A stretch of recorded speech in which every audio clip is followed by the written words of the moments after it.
평강이 있을지어다라는 말씀으로 하나님 말씀 증거하겠습니다. 이제 예수님께서 무덤에서 살아나셨을 때 그것을 목격한 베드로, 그리고 예수님께서 사랑하시는 한 제자, 그리고 막달라 마리아, 무덤 문이 열린 것을 보고 예수님의 모습이 보이지 않을 때 깜짝 놀라고 두려워했던 그들의 모습이 있습니다. 우리는 예수님의 부활하심과 예수님의 승리하심이 우리가 느끼지 못하고 확인을 하지 못하고 살아갈 때가 많이 있습니다. 많은 사람들이 예수님의 죽으심과 부활을 목격하지 못합니다. 많은 사람들이 예수님께서 오늘 이 땅에 우리 가운데 함께 하시며 성령 하나님을 통해서 우리를 만나주시는 것을 모릅니다. 그런데 제자들도 마찬가지였습니다. 주님이 찾아오셔야 만날 수 있고, 주님이 보여주셔야 볼 수 있고, 주님이 증거하셔야 그 증거를 알아차릴 수가 있는 것입니다. 이 예수님께서 사역하신 것, 그리고 예수님께서 십자가에 달리신 것, 그리고 부활하신 모든 과정을 보면 항상 이것이 동일합니다. 예수님이 보여주셔야 알 수가 있는 것입니다. 때때로 우리는 이것을 잊어버리거든요. 내가 봐서 볼 수 있고, 내가 들어서 들을 수 있고, 내가 깨달아서 깨달을 수 있다고 그러는데 그렇지 않습니다. 성경적인 원리는 하나님이 우리에게 보여주시는 것입니다. 이것을 깨닫는데 많은 시간이 걸릴 수도 있습니다. 하나님이 우리에게 알게 하셔야 우리는 알 수가 있는 겁니다.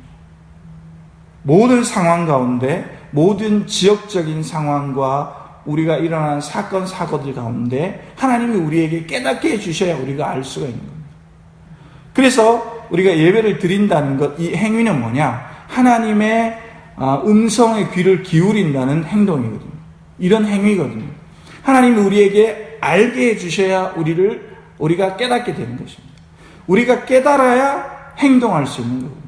그러면 행동하지 못한다는 것은 뭐냐? 깨닫지 못한다는 것입니다. 왜 평화를 누리지 못하냐? 깨닫지 못한다는 거예요. 알지 못하기 때문에 그걸 모르는 겁니다. 이번에 정부에서 재난지원금을 주잖아요. 재난지원금을 주는데 제가 저번에도 그걸 느꼈는데 이 정성군에서 공문을 늦게 보내요. 여러분들도 편지를 다 받으셨어요? 늦게 보내는 것 같아요. 정성군은 원래는 이 관공서에서 이런 공문을 보낼 때 이제 재난지원금 드립니다 이렇게 하면 빨리 보내거든요. 2주 전에 3주 전에. 그래서 이렇게 하는데 현수막이 물론 붙어있지만 개개인에게 빨리 통보를 해야 되거든요. 우리가 그렇잖아요. 어디서 지진이 났다, 그럼 빨리 알려줘야지 아는데 사람들을 통해 소문을 듣고, 요즘 시대에 소문을 듣고 알면 이게 너무 늦는 거예요. 그래서 빨리 알려줘야 되는 거예요.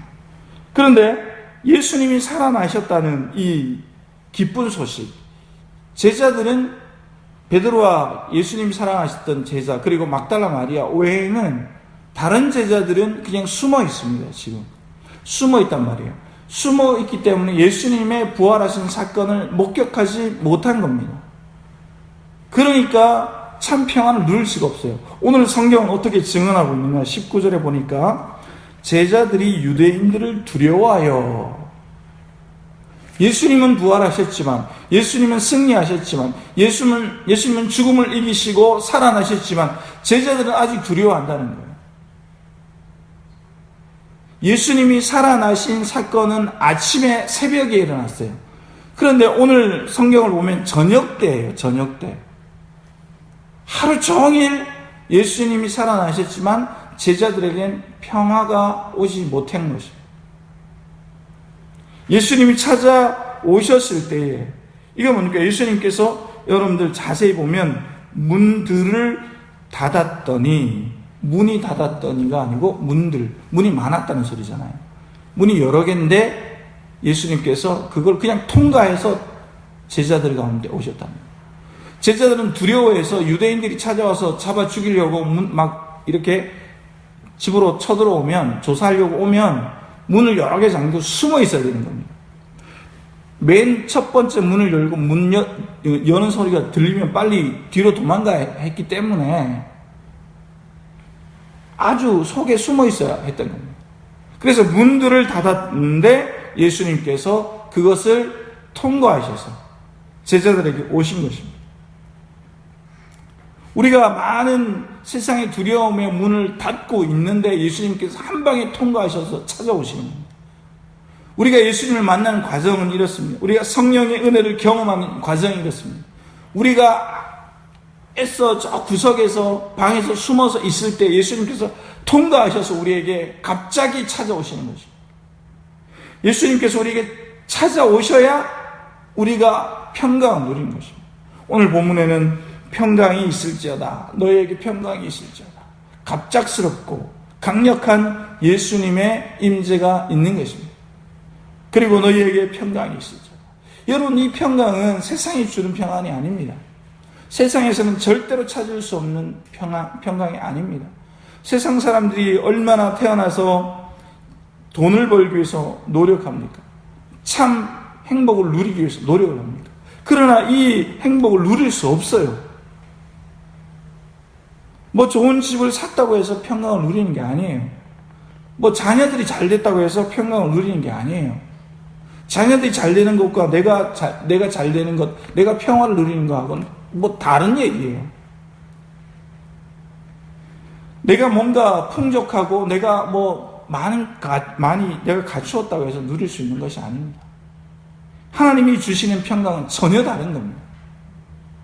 하나님이 주시는 평강은 이전의 모든 문제를 해결하시고 지금의 내 문제를 해결하시고 미래의 모든 문제를 해결하시는 평화인 것입니다.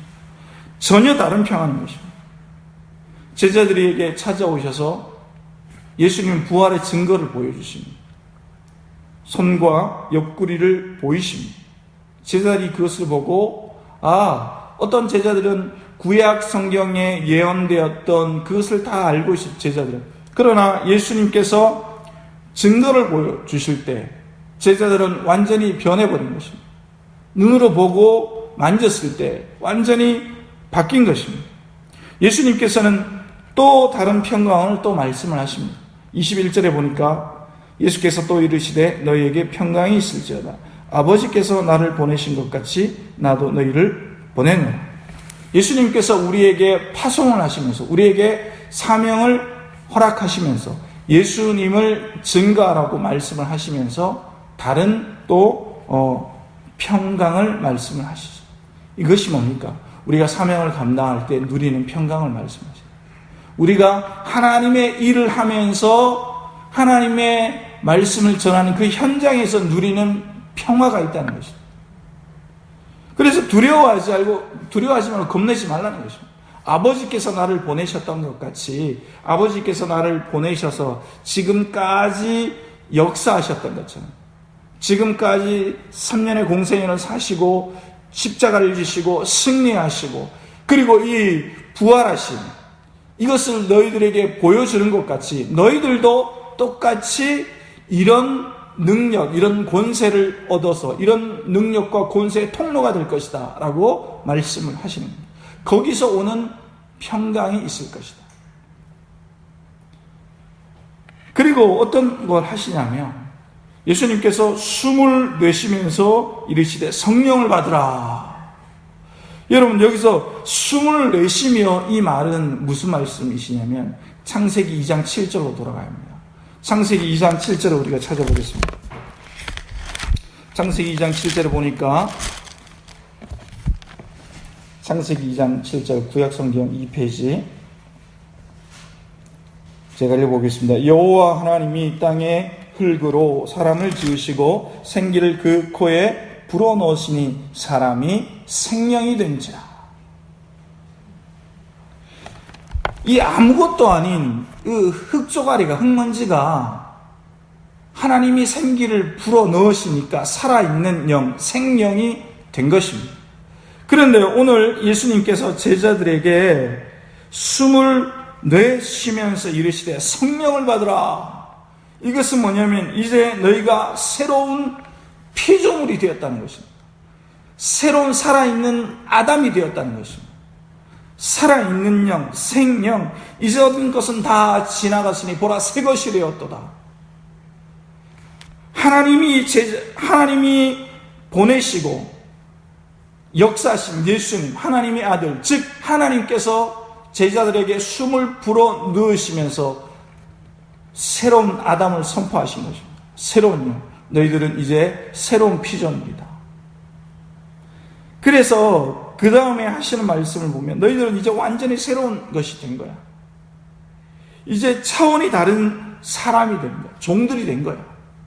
그리고 의미심장한 말씀을 하시죠. 23절에 너희가 누구의 죄든지 사하면 사해질 것이다.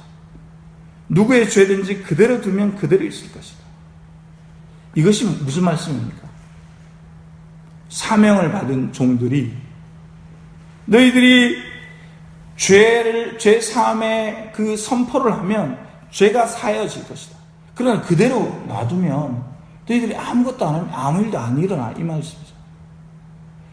하나님의 사명을 받은 자들이 아무것도 안 하고 있으면 아무 일도 안 일어난다는 거예요.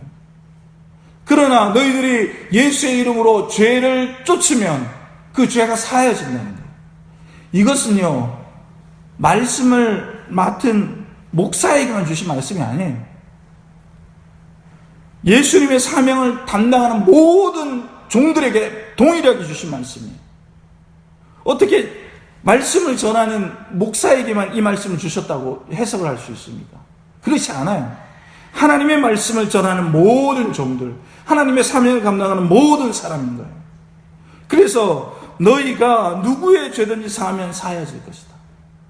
그래서 목사가 되지 않은 사람도 어린아이라 할지라도 성령의 충만함을 받은 아이가 말씀을 전하면, 죄 사함을 선포하면 그 사람이 죄에서 해방될 수 있는 겁니다. 왜 그렇습니까? 말씀에 의지해서 그 일을 하니까 되는 겁니다. 그러니까 왜 평신도가 가만히 있느냐는 말이에요. 하나님이 왜 종교개혁이 일어난지 아십니까? 왜 종교개혁이 일어났겠어요? 로마 가톨릭 성당에서 사제들만 성경을 보고 있었단 말이에요. 사제들은 성경을 보고 있었는데 종교개혁이 일어나면서 모든 사람에게 성경이 전해진 겁니다. 평신도에게. 평신도도 성경을 읽으면, 성령의 임재를 경험하면, 인격적으로 성령님을 만나면 하나님의 능력이 나타난다는 거예요. 그게 종교개혁의 모토예요. 그런데 왜 성경을 읽으면서 아이고 목사님들에게만 하나님의 능력이 나타나지 내가 뭐라고, 전도사님들에게 하나님의 능력이 나타나, 이건 완전히 모르는, 해석을 못하는 거예요.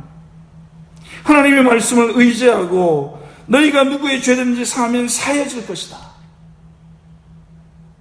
새롭게 성령을 받은 사람, 성령의 능력을 입은 사람, 이건 뭐냐면 막 큰 소리 치고 막 하나님의 이름으로 막 선포하는 사람들, 이렇게 소리 지르면서 하나님의 말씀을 증거하는 사람에게만 나타난다는 게 아니에요. 성령을 받은 사람, 성령을 받은 사람, 새로운 평안을 입은 사람, 평강을 입은 사람은 조용하게 기도해도 성령의 능력이 나타난다는 거예요. 이 새로운 시대가 돼버린 거예요. 새로운 사람이 된 거예요, 내가. 그래서 죄에 대해서 선포하고 귀신아 예수의 이름으로 명하노니 물러갈지어다. 모든 사람에게 이 능력이 임한다는 거예요. 그러니까 모든 평신도에게도 하나님의 능력이 나타난다는 거예요. 성령을 의지하는 모든 사람. 그러니까 모든 사람, 특별히 목사는 하나님의 말씀을 전하는 그 은혜를, 자리를 맡았지만 또 평신도들도 똑같은 사명을 받았다는 거예요. 하나님의 능력을 제한하면 안 돼요, 우리가. 그래서 우리 모두가 같은 사역자인 거예요. 이걸 누가 부정할 수가 있습니까? 오늘 성령이 말씀하시는 너희가 누구의 죄든지 사하면 사해야지. 그러나 누구의 죄든지 그대로 두면 뭡니까? 아무것도 안 하면 아무 일도 안 일어난다는 거예요. 여러분 정말로 우리 교회에서 하나님의 능력이 더 크게 일어나고 우리가 고안지역에, 사북지역에, 이 주변 지역에 능력을 행하는 사명자, 영향력 있는 교회가 우리 교회가 정말로 되기를 원하세요? 그러면 여러분들이 가만히 계시면 안 돼요. 누구의 죄든지 그대로 두면 그대로 있다. 예수의 이름으로 선포하면 예수의 능력이 나타난다는 거예요. 그러면 뭡니까? 목사한 사람만 예수의 이름을 증거하면 안 된다는 거예요. 모든 사역자가 하나님 앞에서 모든 사명을 받은 사역자라는 거예요. 내가 뭘 합니까? 이건 잘못된 생각이에요. 성령을 받은 모든 사람은 하나님의 사명을 받은 사람이고, 내가 가만히 있으면 아무 일도 아니라는 거예요. 내가 죄를 선포하고 병에 대해서 예수의 이름으로 쫓아내면 그 일이 일어난다는 거예요. 우리가 신앙생활하면서 사명을 받은, 우리가 뭐 신학 공부를 하고 그런 목사님에게서만 능력이 나타납니까? 아니에요. 신유의 은사를 받은 평신도들 얼마나 많이 있습니까? 뭐 그런 능력을 받은 사람이 얼마나 많이 있습니까? 그게 뭡니까? 성령의 숨을 내쉬며 이르시되 성령을 받으라. 성령의 능력을 받은 많은 성도들이 누구의 죄든지 사하면 사해질 것이다. 이것이 일어나는 것입니다. 그래서 오늘 이 예수님께서 숨어있는 제자들에게 오셔서 제자들을 만나주시고 너희에게 평강이 있을지어다 라고 선포하신 것은 이제 너희들은 새로운 삶을 살게 될 것이다. 그러나 우리는 지금 이 다락방에 숨어 있지 않아요? 여러분들은 다락방에 숨어 있지 않아요? 유대인들이 두려워 숨어 있지 않으세요? 혹시 사람들이 뭐라고 할까봐, 내가 예수님의 이름을 선포하면 내가 뭐 욕먹을까봐, 나를 잡아 죽일까봐 두려워하고 있는 제자들하고 똑같지 않아요? 그러나 우리의 존재는 숨을 내쉬며 이르시되 성령을 받으라 하시던 예수님의 성령을 받은 사람들인 겁니다. 그래서 내가 내 성격이 활발하면 활발한 대로 쓰임을 받는 거고, 얌전하게 예수를 전하면 얌전한 대로 또 예수님을 증거하는 것입니다. 나의 모든 삶의 모습, 내 성향, 내 성격대로 예수님의 증인의 삶을 살아야 하는 것입니다. 여러분, 이 말씀을 꼭 기억하세요. 너희가 누구의 죄든지 사하면 사해질 것이다. 그러나 너희가 누구의 죄든지 그대로 두면, 선포하지 않으면 아무 일도 일어나지 않는다. 여러분, 우리 교회 수십 년 다니셨잖아요. 우리 고암교회 수십 년 성도셨잖아요. 가만히 계시면 아무 일도 일어나지 않았잖아요. 수십 년 동안. 이제는 선포자가 돼야 되는 거예요. 이제는 사명자의 역할을 감당해야 되는 거예요. 앞으로도 가만히 있으면 아무 일도 안 일어나요. 그러나 내가 누구의 죄든지 사하고 성령의 충만함으로 예수를 증거하면 거기서 하나님의 역사가 일어난다는 것입니다. 이것은 모든 사람들에게, 예수님의 참 제자의 삶을 살기를 소망하는 모든 제자에게 동일하게 일어나는 것입니다. 여러분, 이 말씀을 꼭 명심하시고, 저는 저의 자리에서, 여러분 자리에서 누구의 죄든지 예수의 이름으로 선포하시기를 예수님의 이름으로 축복합니다. 그런 멋진 하루를 살아내시기를 예수님의 이름으로 축복합니다. 기도하시겠습니다.